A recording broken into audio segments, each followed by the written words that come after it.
You're tuning into Black and White Sports on YouTube. The no-holds-barred truth on sports. The main event starts now. All right, Black and White Sports supporters. Well, we're going to talk about Justin Fields. Yesterday, I told you guys I had really been trying for a couple of hours right before I put out that Raiders video last night when Gardner Minshew was signed by the Raiders.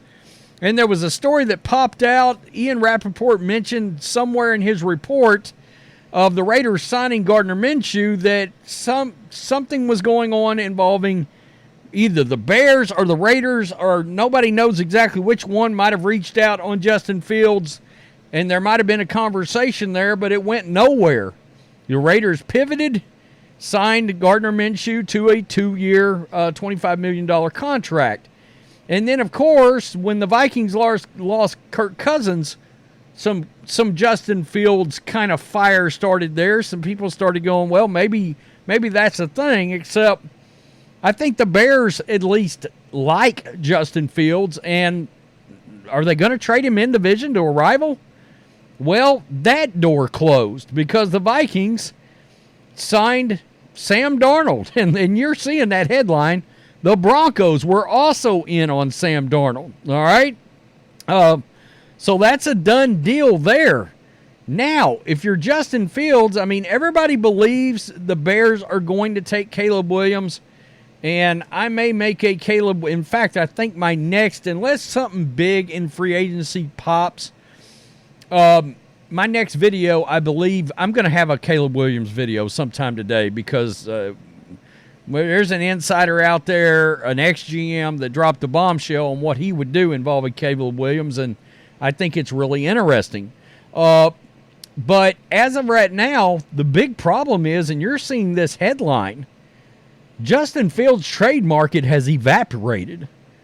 There's no landing spot right now. And I can't even, a lot of people just can't even believe this has happened, but the Raiders closed up. The Patriots signed Jacoby Brissett. All right, that's a veteran. Would that take them out, considering Justin's still on a rookie contract? Would that take them out of the Justin Fields market, the Patriots? I would think so, probably. Right? Falcons were the odds-on favorite till about 2 weeks out, and then that started to slowly shift over to Kirk Cousins, and that's where Kirk Cousins went. And, of course, Baker Mayfield re-upped with the Buccaneers. And it looks like there's no landing spot for Justin Fields right now and the Chicago Bears, which is very interesting. I'm not sure a lot of people saw this coming. It seems no team wants Justin Fields as their starting quarterback. This is the New York Post, folks. With the Vikings reportedly agreeing to terms with free agent quarterback Sam Darnold, the Bears maybe without a viable trade partner that is willing to give up a premium asset for the former Georgia product. It was just, and I assume, I mean, he came out of Ohio State, but he was from that Georgia area. That's why there was so much fire around the Atlanta Falcons. It was just last week that ESPN reported that Chicago found the market for Fields to, quote, not as robust as it expected. And the last 24 hours, that has proven true. Seemingly all teams with quarterback needs, aside from the Broncos and the teams in the first 3 draft spots, made moves to shore up the position, hurting the Bears' negotiating position.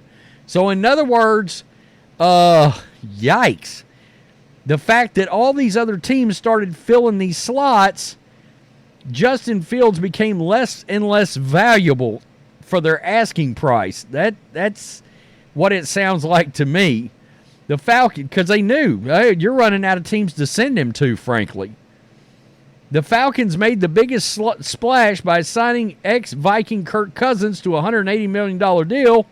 Minnesota added Darnold for 1 year at $10 million. And Minshew, 2 years, $25 million to the Raiders. And the other spot was the Steelers. Well, Russell Wilson, that was good value, $1.2 million to get there. That leaves the Denver Broncos as a lone team with a glaring hole, but there's little to no buzz about Sean Payton replacing Russell Wilson with Justin Fields, I would be floored if they went after Justin Fields, because he's going to have the same exact issues that Russell Wilson has got when it comes to not throwing the ball to some of the naturally wide open receivers in that offense in just the same way that Russell Wilson did. All right, it's not that he literally can't make the throw. It's that he may pull the ball down and choose to run before the play fully develops. And that's why Russell Wilson's not a Bronco anymore. He couldn't run the offense the way he wanted it to be run. CBS reported the Broncos could even make a potential bid for Jets backup Zach Wilson, which seemingly could serve as a bridge option for a prospect. Peyton is looking at J.J. McCarthy. Yeah, that makes some sense. This moves leaves Bears general manager Ryan Poles in a tough spot of finding value for Fields before drafting Caleb Williams. Wow. The 49ers settled on a fourth-round pick from Dallas when they traded Trey Lance after his second season. Hold on now. You notice it said they settled. No. John Lynch and Kyle Shanahan practically ripped that fourth-round pick from the hands of the Cowboys when it emerged, because they thought they weren't getting but a sixth or a seventh for Trey Lance. And the moment, Dallas overpaid, and Jerry Jones basically acknowledged that at the trade deadline this past season when he wasn't very active, and he talked about the fact that they may have overshot on some previous trades or a previous trade, and a lot of people, the insiders, were speculating. In other words, it was starting to come out. They realized they overpaid for Trey Lance. Well, I could have told them that being a 49ers fan, but that's neither here nor there. Justin Fields has no home. I mean, he has no home. And guys, I always go back. He played pretty well that last half of last year.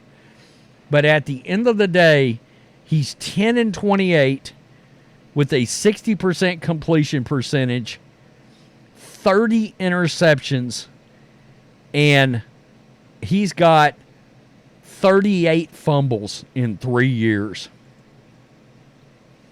Quarterbacks don't keep their jobs starting very long with that kind of inability to take care of the ball.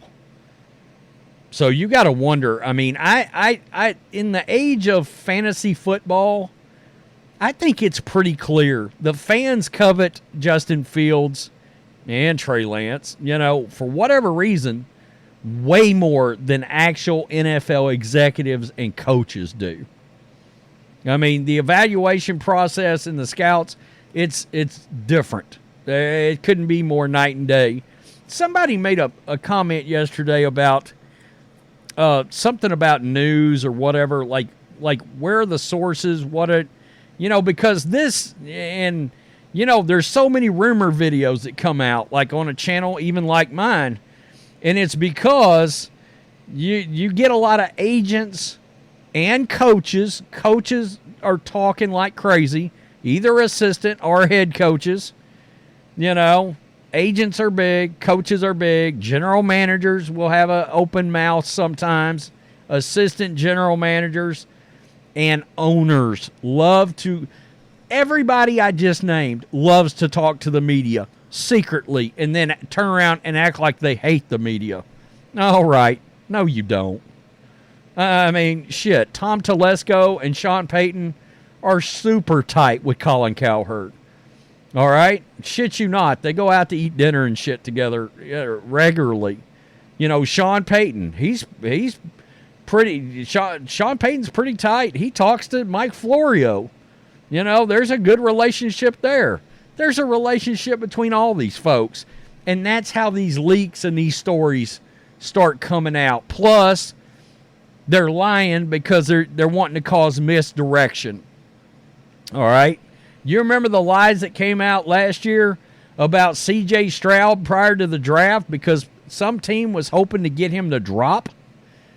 Boy, Nick Caserio looks like the smartest guy in the room for not listening to that. I'll tell you that right now. That's why I love Jaden Daniels. Just saying. Peace. I'm out. Till next time. Thanks for watching the show. Be sure to like, comment, and subscribe. Be sure to tune in next time on Black and White Sports.